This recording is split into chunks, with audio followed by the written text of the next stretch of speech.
ప్రాణాలు పోసిండ్రు తెల్ల చీర కట్టిండ్రు పట్టు చీర కట్టిండ్రు పట్టు రైగ తొడిగిండ్రు ఆ రాజు కూడా తెల్ల జోడ కట్టిండ్రు అరే రే దొరసాని నన్ను దొరను పేడ లోపల వంట పెడతాంటే పరివేశుడు పార్వతోల కనబడతా ఉన్నారు పరివేశుడు పార్వతోల కనబడంగా ఆ కొడుకును దగ్గర తీసుకొని మంత్రి వీరసేనుడు కనుక కొడుకును దగ్గర పిలుచుకున్నాడు ఎందుకయ్యా సుతులగనేది ఎందుకు ముందు గతుల కోరము సుతులగనేది ఎందుకు ముందు గతుల కోరము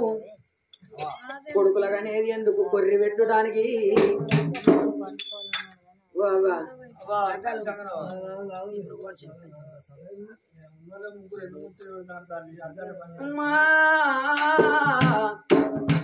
సకిని పెళ్ళాడేది సంసార సుఖానికి సుతులగనేది ముందు గతుల కోరమ్ము సకిని పెళ్లి అడే అంటే భార్యను చేసుకోకూడదు సంసార సుఖానికి సుతులు అంటే కొడుకులుగా అనేది కొర్రి పెట్టడానికి బిడ్డలుగా అనేది వెనక ఏడుచుకుంటారు ఏడేళ్లగా కొడుకు వరహాల మహారాజును పిలిచి కొడక వరహాల రాజా అయ్యల తల్లిదండ్రి ప్రాణం పెంది కొడక ధర్మంగా దానం చేసుకోమని చూసినవా ముంగటాకి కొర్రి పట్టుకొని తల్లిదండ్రి చెప్పాలను హరే గోవిందానన్నారమ్మ గా పాడలు లేపినారా గోవిందానన్నారమ్మ గోవిందానన్నారమ్మ గా పాడలు లేపినారా గోవిందానన్నారమ్మ నలుగురేమో ఎత్తుకొని చూసడలు ఏడు వంట నలుగురేమో ఎత్తుకొని నానా నన్నెడవాసి పోటీ వాయమునెంట నానా నన్నెడవాసి తల్లి ముఖ్యాల కన్నే తల్లి నన్నెడవాసి పోటీ వాయమునెంట తల్లి ముఖ్యాల కన్నే పోటీ రాయమునెంట ఉంటి రాసిమునెంట పోటీ రాయమునెంట ఎన్నడత్తరని చూసురే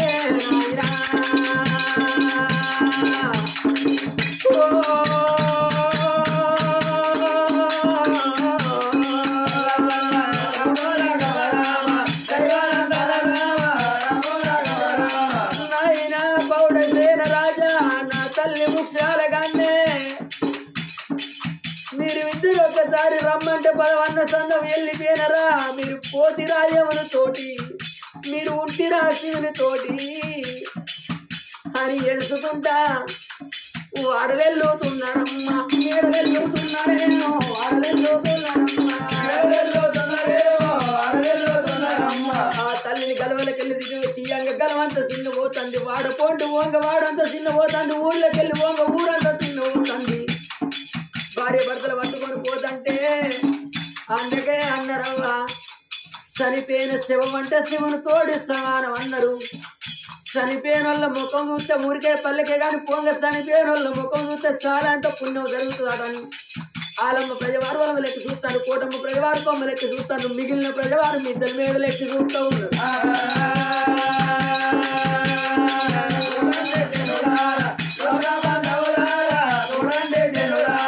ఆడికెళ్ళిగా పేడలు ఎత్తుకొని ఎక్కడ చేరవచ్చిండ్రు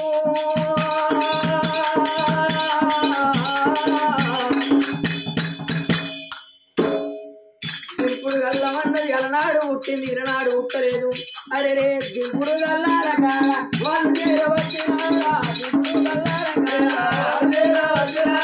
దింపుడు గల్లాల గా పేడలు దించినారా దింపుడు గల్లాల కాడ దింపుడు గల్లాల కాడ గా పేడలు దించిండ్రు పసుపు అంటేనేమో పార్వతి లక్ష్యం అంటే కుంకుమ సరస్వతి అంటే బియ్యం అవి మూడు కలిస్తేనే మనకు ఓడువాల బియ్యం అవి మూడు కలిస్తేనే తరంబ్రాల బియ్యం అవి మూడు కలిస్తేనే దింపుడు గల్లం బియ్యం అన్నారు 4 మూలల్ల బియ్యం కుప్పలు మనిషిండు కొడక ఊరి కొడక వరహాల రాజా ఇక మీ తల్లిని నువ్వు ఇక ఎప్పుడు విలువవు కొడక కడసారి మీ తల్లిదండ్రి చెవుల్లో నోరు పెట్టి పిలుమనంగా గా 7 ఏళ్ల పిల్లగాడు వరహాల రాజు గిదా గిదా గిదా గిద ఉరికి వచ్చి తల్లిదండ్రి చేపాల మీద వాడి ఓ నాయనా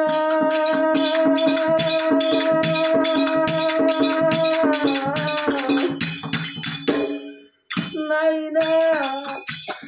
పౌడసేన రాజా నా తల్లి ముఖ్యాల గన్నే నాయనా నా తల్లి అని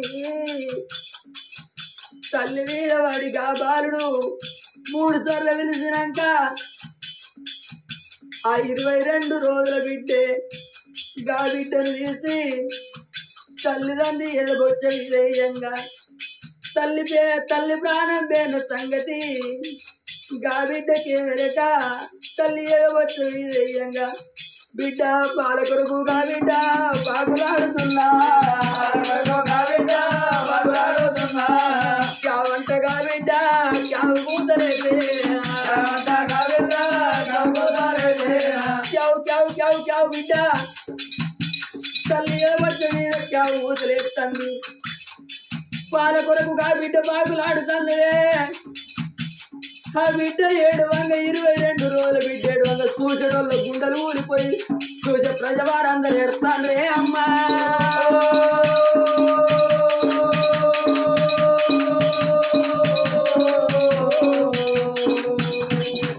ఆడికెళ్ళి కాపాడు ఎత్తుకొని మరి చూసినవా దేవత కాలం నాడు ఒరికిళ్ళ గడ్డ అన్నారు మన నల్ల కాలం నాడు కాట్నాల గడ్డ అన్నారు కాట్నాల గడ్డలు చేరి వచ్చి నువ్వు గట్టెక్కి కొట్టి నువ్వు గన్నప్పు చెక్క గుట్టెక్కి కొట్టి నువ్వు స్వర్ణ వాగులు చింత కట్టె జీడ కట్టె పొట్టుడని బొట్టు కట్టె 7 బండ్ల ఎల్తూరు కట్టె కొట్టి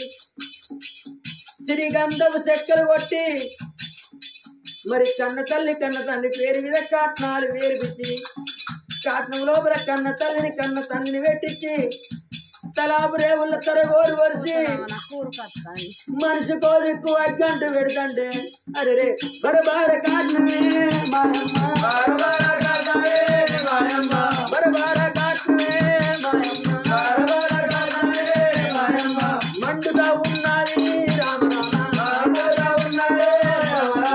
ఏంటంటే శరీరమే నాయమ్మ పిండాయిపోతుంది కన్న తల్లా బంగారి ఎంటికలే నాయమ్మ ఏంటంటే శరీరం పిండైపోతుంది నీ బంగారు